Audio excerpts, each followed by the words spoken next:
Hey guys, Lawrence here from Unicorn Reviews. Today we're looking at the Speed Editor Keyboard by Blackmagic Design. And instead of just looking at my ugly face, let's dive straight in and show you the keyboard.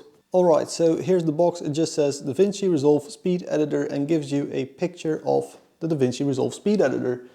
Let's start this video off with a physical overview. This is a pretty heavy, really strong, but full-on plastic build.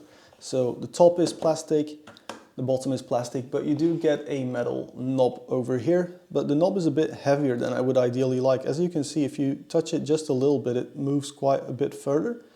And so I would prefer a lighter knob. You can, of course, do a sensitivity adjustment, either in software or using the shuttle, jog and scroll buttons. But usually you'll have it on jog and then you'll just adjust the sensitivity of the jog wheel. More about that later. Obviously, big switches to go from source to your timeline, full screen button, and your multicam editing buttons over here in the middle as well. Very handy if you're actually doing multicam edits. Then over here you can set your in and your out points and do some more stuff. There's also some default transition and splits and all that sort of stuff, buttons. But if you want a really in-depth video, I'll put a link in the top right corner to show you how this keyboard works in the cut page of DaVinci Resolve, because what I want to focus on is the fact that it only works in the cut page of DaVinci Resolve. Now, the cut page in DaVinci Resolve isn't really something for me. I tried to use it ever since I bought this thing and I hate it. I much rather just work straight from the edit page, because what's the point in doing a rough cut when you then have to finish it up in the edit page anyway? And so what I hoped was I could use this keyboard just like I use my normal keyboard, and that I can, for example, say, okay, I map the Cam 7 button to a specific macro or to a specific action that I want to do, but that's not possible. This keyboard does not work like a keyboard. Instead, it only sends inputs and outputs to DaVinci Resolve, and it only does it when Resolve is powered on and running on your computer. It connects over both Bluetooth and USB. But again, unless Resolve is running, you cannot get an output from it. So when you press space, for example, on your normal keyboard to start playing or stop playing whatever footage you're looking at, that just sends a space key scan code to your computer. It doesn't work like that on this one. So if you press stop-play on this keyboard, it sends some random gibberish. I tried to make sense of it, watching it all happen in Wireshark, but I couldn't really make sense of it.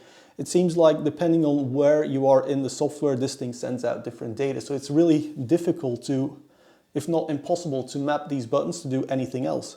And so when you look at the fact that this is a tiny little plastic €300 keyboard that has zero customizability whatsoever, I find it to be a very poor offering from Blackmagic. Now, I don't want to just be a hater. It is a very well built keyboard, but there's not even a power on button or battery life indicator. Instead, if you want to see your battery life, you actually have to open up Resolve and look at the battery life in here.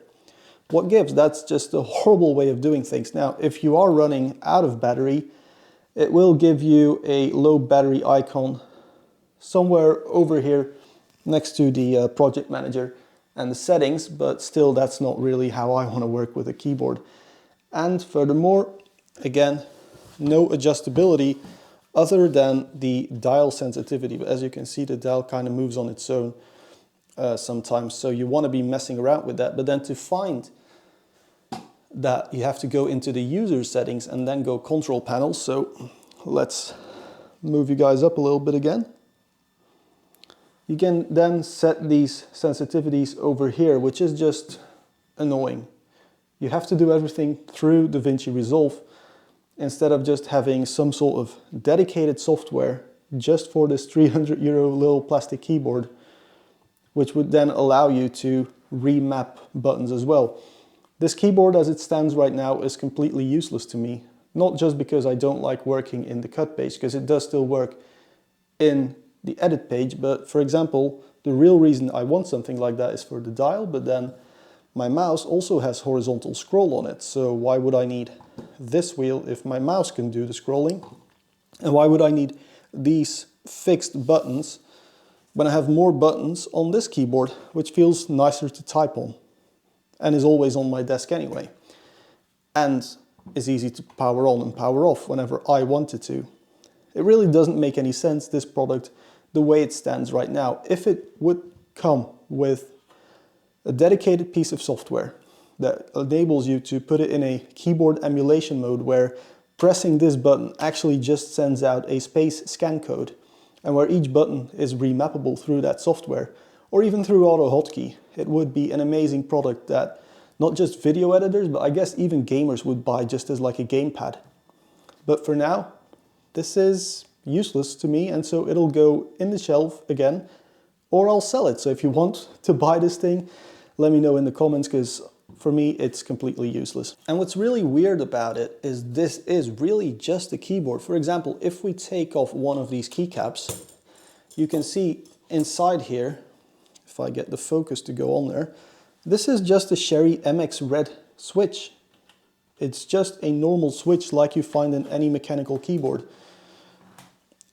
Now, in my actual keyboard I have an MX Blue, but this is exactly the same switch like a normal keyboard. I'm guessing the controller and the PCB inside here are just like a normal keyboard, so why can't I use it as a normal keyboard? Why doesn't it send keystrokes out like a normal keyboard so that I can then rebind it, so that I can use this thing in other software? Like, why can't I use this dial to adjust exposure in Photoshop, for example? It would be so much nicer if it came with software or just a mode that enabled keyboard emulation. DaVinci Resolve even comes with keyboard customization built in for your normal keyboard, but you can't do it with this one. So for example, if I press the F key, I can see, okay, application match frame, so I know exactly what my F key does. And I can rebind that F key to do just about anything with a third-party keyboard. But when I actually spend 300 euros on a Blackmagic keyboard, I don't get that functionality, which is just mind-blowing to me. Now that said, if we do look at the packaging, it obviously says the DaVinci Resolve Speed Editor has been designed with the cut page to make editing dramatically faster. And I mean, sure, if you actually use the cut page, sure, but why won't it let me use it with another page? Like, for example, if you're on the edit page, most of the buttons just become useless. Why? Why can't I just rebind these buttons to do something else? Like, sure, it's very handy that this is an in and out point entry, but what if I want to just bind it to something else? Why won't it let me do that? It's something I really want to see a Blackmagic design improve upon, because it's great hardware, but it just doesn't have the software to go along with it. Even though I've been using DaVinci Resolve for a really long time to edit my videos, and I'm actually a paying studio user, why won't it let me do something more usable with it?